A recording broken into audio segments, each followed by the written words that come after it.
Saya tentunya bukan perencanaan keuangan resmi yang punya sertifikasi dari sekolah-sekolah ternama dari luar negeri. Saya belajar tentang dunia keuangan ya sebatas dari buku-buku, mbah Google, YouTube, atau portal online learning lainnya. Sebenarnya kita tuh beruntung banget hidup di zaman sekarang. Mau belajar apapun, semua ada di internet, lengkap dan selalu up to date. Meskipun nggak punya background resmi, tapi saya percaya bahwa masalah uang adalah masalah hidup orang banyak. Sehingga semua orang, apapun profesi dan latar belakang pendidikannya, selama dia pakai uang dalam kesehariannya, maka wajib baginya untuk paham apa itu uang dan bagaimana cara mengelolanya. Jadi ilmu tentang perencanaan keuangan haruslah mudah, sederhana, dan murah, sehingga mudah diakses oleh siapa saja. Salah satu konsultan keuangan independen yang terkenal di Indonesia baru-baru ini bikin heboh dunia maya gara-gara kliennya pada komplain. Alasannya adalah karena puluhan bahkan ratusan juta dana yang mereka serahkan ke konsultan tersebut mendadak rugi hampir 70% akibat kelalaian dalam kelola dana di instrumen pasar modal di mana dana klien disetor pada saham yang biasa disebut saham gorengan. Rugi 70% itu tentu nggak main-main, apalagi jika sebagian besar dana dialokasikan ke sana. Tentunya ini menandakan bahwa dana dikelola dengan tidak profesional.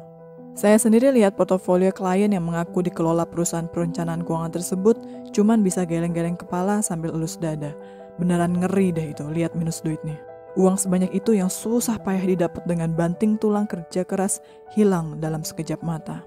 Dari kejadian ini kita bisa sadar bahwa uang yang kita dapatkan dengan kerja keras dan keringat sendiri memang lebih baik kalau kita kelola sendiri. Your money is your responsibility.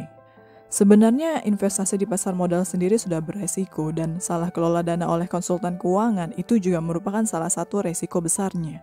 Jadi seharusnya ketika menyerahkan dana untuk dikelola oleh konsultan keuangan, klien harusnya sadar penuh bahwa konsultan tersebut bisa banget salah kelola, sehingga berakibat hilangnya dana yang mereka investasikan.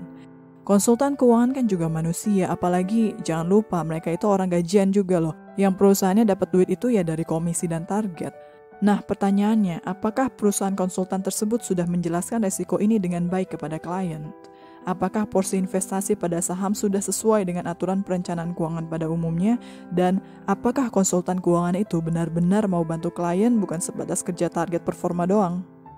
Saya sendiri mempertanyakan juga sih sebenarnya konsultan keuangan seharusnya tidak mengelola dana klien. Konsultan keuangan harusnya sebatas memberi saran dan arahan. Selanjutnya terserah klien mau ikut saran konsultan atau tidak. Mengelola dana investasi seharusnya dilakukan oleh manajer investasi yang resmi dan terdaftar di OJK. Makanya untuk kasus kali ini OJK tidak banyak angkat bicara karena konsultan keuangan itu bukan lembaga keuangan. Apalagi dalam kondisi seperti ini, transaksi saham di pasar modal sedang dalam keadaan sulit dibaca dan ditebak, sehingga tingkat spekulasinya bisa dibilang sangat tinggi. Di video yang selanjutnya akan kita bahas bagaimana dinamika pergerakan pasar saham selama masa pandemi. Benar-benar spekulasi dan banyak bandar-bandar bermain di sana.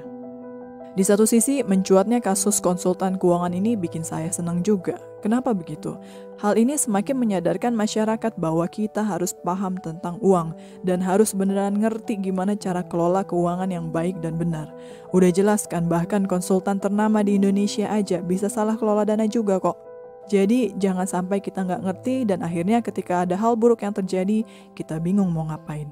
Semoga klien-klien yang menderita kerugian segera dapat pengganti rezeki ya. Amin.